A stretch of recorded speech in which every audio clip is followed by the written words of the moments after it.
India has been the leading voice, bringing to the fore the concerns of many countries in the global south.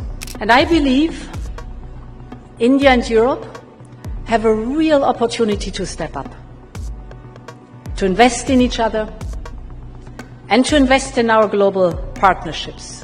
India can play a unique role as a bridge between the global south and the rest of the world, the India, Middle East, Europe corridor that we launched here in New Delhi in 2023 during India's G20 presidency, in my view, is a historic opportunity to bring this to life.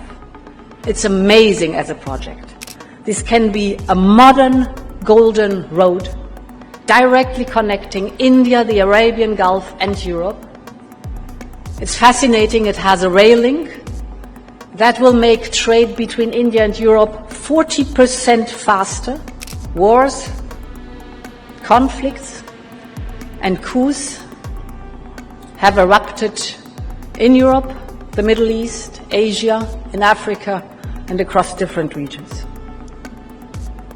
And what happens in one part of the world matters to both Europe and India, even if we sit far apart on the map. Because peace, security and prosperity are indivisible in this world. In Europe, Russia's goal is to tear Ukraine apart. And we should be clear about what is at stake here. A failed Ukraine would not only weaken Europe, and that is why we have taken historic steps to support Ukraine and its future. But a failed Ukraine would also intensify the challenges in other parts of the world, not least in this region. Other countries around the world are watching very closely whether there is any impunity if you invade a neighbor or violate international borders, or whether there are real deterrents. And this is why we want any peace talks to lead to a just and lasting peace, with a free and prosperous Ukraine that can join the European family.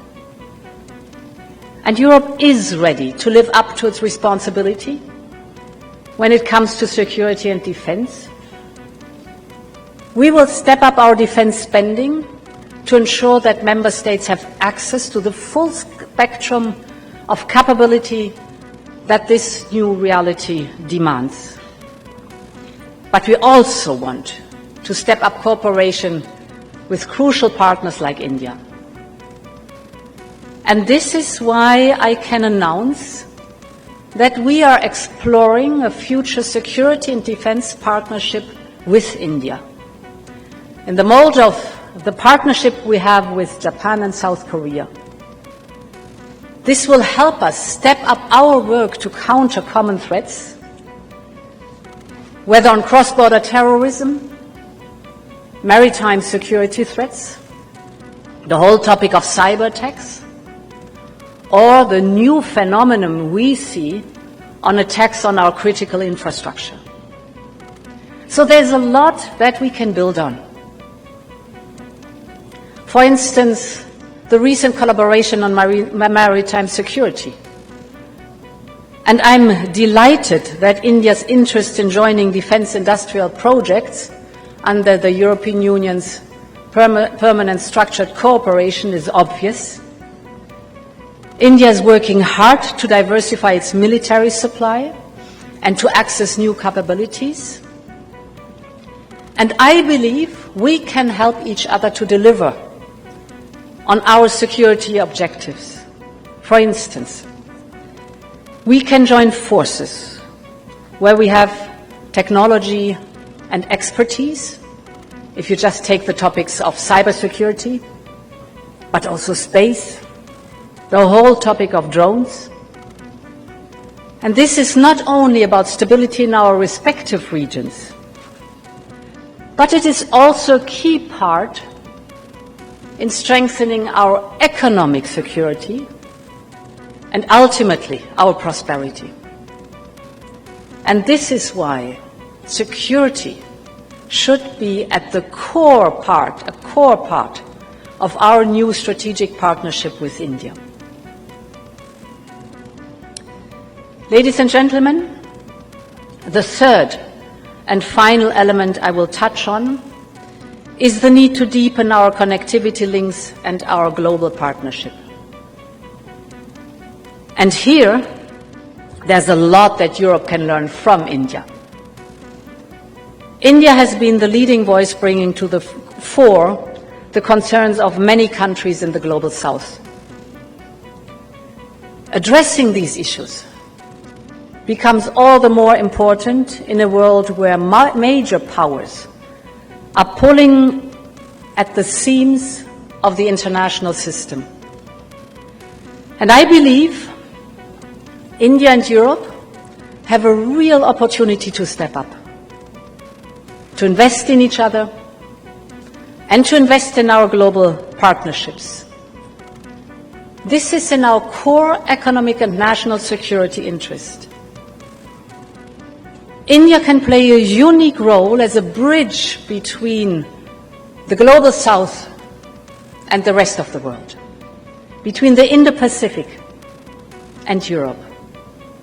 And Europe is ready to invest, to help to bring that to life. Through Global Gateway, that is our €300 billion infrastructure offer for infrastructure abroad, through Global Gateway, we can invest in projects that transport energy across India and between India and the world. And this is just the start of what can be done to build this connectivity between India, Europe, and the regions between us. The IMEC, well known by all of you, the India, Middle East, Europe corridor, that we launched here in New Delhi in 2023 during India's G20 presidency, in my view, is a historic opportunity to bring this to life. It's amazing as a project. This can be a modern golden road directly connecting India, the Arabian Gulf, and Europe. It's fascinating. It has a rail link that will make trade between India and Europe 40% faster. Just imagine. It has an electricity cable and a clean hydrogen pipeline, so energy from India to Europe and vice versa. It has a high-speed data cable to link some of the most innovative digital ecosystems in the world. So this corridor is much, much more than just a railway or a cable. It is a green and digital bridge across continents and civilizations. And it can help bring us closer together. It can help boost trade on everything you can think of, from batteries to the topic of clean hydrogen and the whole range of digital services. So this can be a real win-win-win for Europe, for India, and for our partners. We are ready to invest in concrete projects that can already start making these connections happy.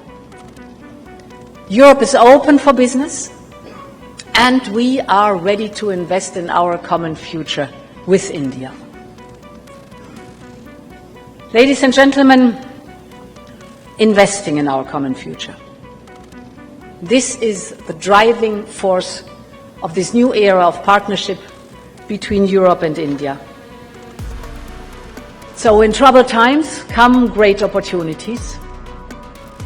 And I believe 2025 is a historic window of opportunity to build an indivisible partnership between India and the European Union.